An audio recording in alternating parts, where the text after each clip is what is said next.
What's the most important thing I look for when reading a script? First, a story. A couple of years ago, I came home and I caught my teenage daughter watching a TV show on her laptop when she was supposed to be doing her homework. Now, when your parents catch you, they yell at you, do your homework, right? But I'm a TV writer, so I'm like, hey, what are you watching there? She's like, nothing, Dad, leave me alone. I have to do my homework. I'm like, no, homework can wait. Let's watch TV. So I pull up next to her. What is she watching?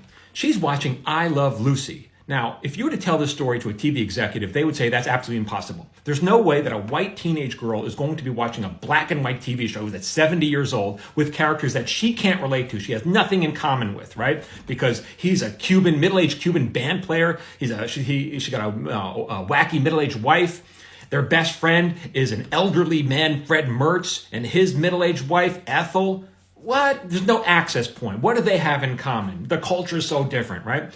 Well, yes, sometimes people want to see characters like themselves on television, but sometimes they're more than happy to watch characters that they have nothing in common with out of curiosity. But they're only going to be curious if it feels real and natural and authentic.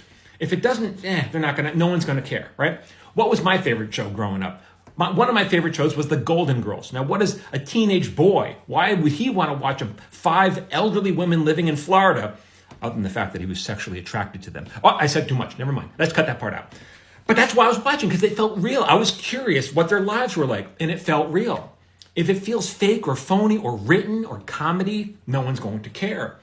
Let's say you have a scene. And the scene is about 2 mermaids living under the ocean. Okay, mermaids don't exist. It's not real, right? Well, that scene can feel more real and more authentic than, say, a family of 4 sitting around a breakfast table. If it's poorly written, like in a bad sitcom. Like, you don't buy it, right? If it feels like it's jokey and everyone's just trying to be funny. You may think that what I'm saying is obvious, right? That it should be authentic, but I read a lot of scripts when I'm staffing for TV shows.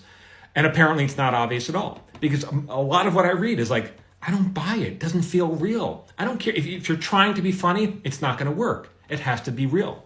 If you want it, believe me, everything I write goes through this lens. If you want an example, you want to see how I do it, I got a one-man show in Los Angeles at the Atwater Playhouse the first 3 weekends in August. For tickets, click my profile. Or, if you can't come, get on my watch list and I will send out my tips. It's my free weekly newsletter. Right? Absolutely free. I'll give you more tips like this to help you improve your writing. And just go here to get on. All right? But again, the number one thing I look for is authenticity. Does it feel real?